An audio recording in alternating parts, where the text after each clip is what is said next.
My brain has been a flurry of thoughts this week as I've been processing the UU General Assembly, annual gathering of Unitarian Universalists from across the continent that Myra mentioned in her opening words as well. She and I and several other South Church people spent many hours last week attending virtual worship services, business meetings, and workshops. And I want to share with you that just like in the world at large, there is a lot happening in the larger UU faith community right now. There are bold leaders calling on Unitarian Universalists to make bold choices, calling on all of us to use our moral imaginations, to push ourselves out of our comfort zones, to try to imagine how we might do things differently, to engage, to talk less and listen more. This summer's theme at South Church is collective liberation. Reverend Susan and I decided to lift up this exploration a while back, but I can't imagine a better jumpstart than General Assembly to highlight its relevance and motivate me to start this conversation. I don't think it's news to any of you at this point that I believe our religion has significant potential to change the world for the better, that it holds a framework we can follow to grow toward realizing the beloved community. I cherish the ways that I see our South Church people already living toward that vision, but I suspect most of you also know we still have a long way to go. Right now, as we live in the time of COVID, as we live in the midst of another uprising for justice and equity here in the United States and across the world, as families continue to be held in cages at our borders, all of our strengths as UUs and all of our learning edges are so visible. It makes us raw. It offers us unusual opportunities for growth, but also carries the distinct possibility that we will fail to answer this call. Last week, Reverend Dr. Natalie Fenimore, a prophetic voice in our faith, talked about a need for some kind of shared mission across Unitarian Universalism. She reflected on the duality of our religious framework, how we are individuals and a part of communities, how UU congregations are each independent from the next and also connected, a part of a larger whole. There is room in our faith for plurality, complexity, nuance, individual identities, experiences, and definitely beliefs. But what is the glue that unites us, she asked. I think about that question a lot. It feels important that we as a collective have clarity on what holds us together. This summer, as we think about collective liberation, I would offer that it might be the glue, not a creed, but a mission that allows any one of us to move along with all of us, that recognizes and balances the duality of each of us as individuals as well as all of us as a collective, that pulls together our shared principles and our collective theologies. Yesterday was the 4th of July. I usually spend the 4th of July on my family's farm in New York, although this year is not usual. I have always loved the 4th of July. Since I was a wee one, the farm celebration has felt like my family at our best. Laughter and sunshine and music and so many friends. A time when we can share the incredible piece of land that we are so lucky to own. When I was young, it felt like the purest of holidays, a day to celebrate the beginning of the USA, waving flags and barbecues, no gifts to worry about or complicated meals, not much ceremony, just pure celebration and fireworks. I love laying on the grass and looking up at the dark sky and watching the magic bursts of light break through the darkness. I love the gasps, the intensity of sharing the experience with others. I love the trails of smoke that remain after the sparks disappear. The smell of sulfur in the air, the waiting, the building to a crescendo. I love the silence that follows, and then the cheers. I share this with you because seeing all the perfection of July 4th feels like a perfect metaphor for the worldview of a white middle-class daughter in the United States. My parents, who got their foothold in the world because their own parents had built a safety net beneath them.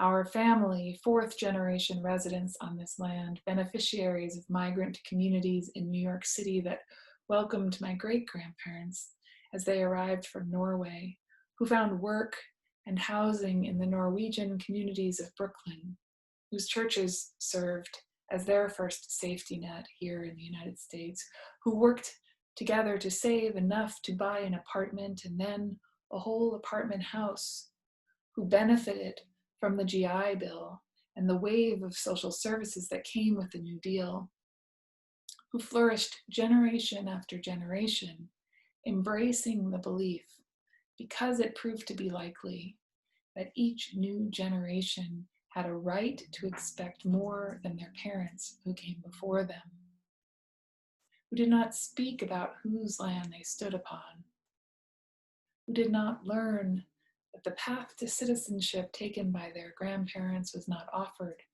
to all people in this great country, who did not know that while immeasurable resources were being poured into the homes of white US families, Black, brown, and indigenous families were intentionally and systematically prevented from receiving those injections of wealth and financial stability. Generation after generation, as the wealth of many white families grew, millions of US citizens were denied the same benefits. Physical enslavement did not end with abolition, it transformed into incarceration and economic enslavement. And the indigenous people who were here before any of us, whose land we stole because we did not recognize them as wholly human, were enduring a centuries-long cultural genocide by the US government that arguably has not yet ended. On this day, July 5th, in 1852, Frederick Douglass was invited to give a speech in Rochester, New York at an Independence Day event. The speech was a phenomenal example of what it means to speak truth to power. I can only imagine the waves it made on the day it was given, and it is a chilling indictment of our country to listen to the speech today and realize how much it still holds true.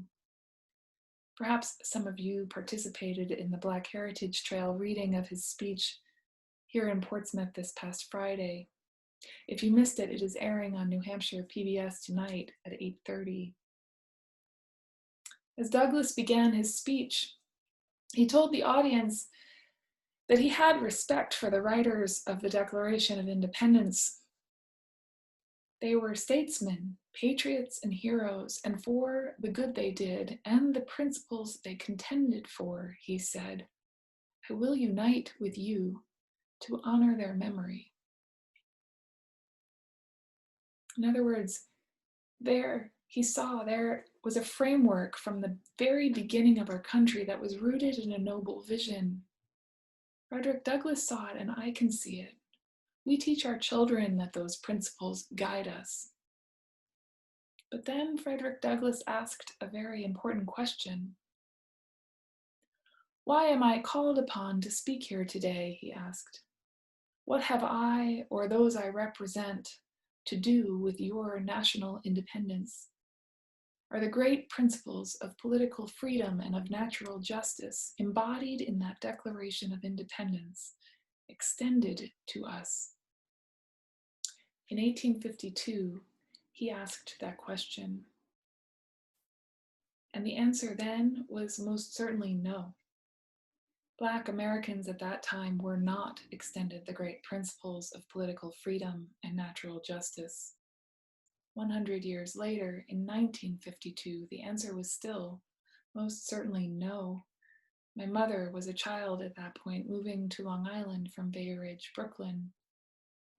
I wonder if she knew that the parkway they drove on to get from my Yaya Papa's home in Brooklyn to her new house in Glen Head was built on purpose with very low overpasses in order to prevent buses from traveling out from the city. Robert Moses, a man who had more influence on the design of a metropolis than possibly any other person in history, shared with our founding fathers the same narrow definition of who was meant to be served by those great principles of political freedom and natural justice in our country, and who was not. In 1977, when my parents moved us to our farm further out on Long Island, they moved to a community that was almost entirely white, by design, by intentional policies, preventing Black families from getting loans to buy a home, from explicit covenants that prevented Black families from being allowed to buy homes in many communities in order to keep them exclusively white. Racism and a belief in white supremacy framed everything. In the mid-1990s, I moved to New Mexico for college. I received my bachelor's degree from UNM and stayed on to earn my master's degree in education while teaching in the South Valley of Albuquerque. The decade I spent in New Mexico was formative. New Mexicans hold a culture and a history that is very different from New York and New England. Many New Mexican families can trace their heritage on that land back 500, 600 years or more. Our national efforts to eradicate indigenous communities were devastating for indigenous New Mexicans, as they were for indigenous people everywhere. But they've had less time to destroy the culture of New Mexico. It only became a state in January of 1912, 6 years before my grandmother was born in Brooklyn. Living there was my first real awakening to the myths I had been raised to believe. It was the first time I experienced being in spaces where white people were not the majority. It was the first time I regularly heard a language other than English spoken, without translation provided to me. It was the first time I found myself in stores and didn't know the use of some things on the shelves. And still, even there, people were segregated by design. In the 1990s, almost all white residents in Albuquerque lived in the northeast quadrant of the city, with a small pocket of them around UNM campus and the Air Force Base in the southeast.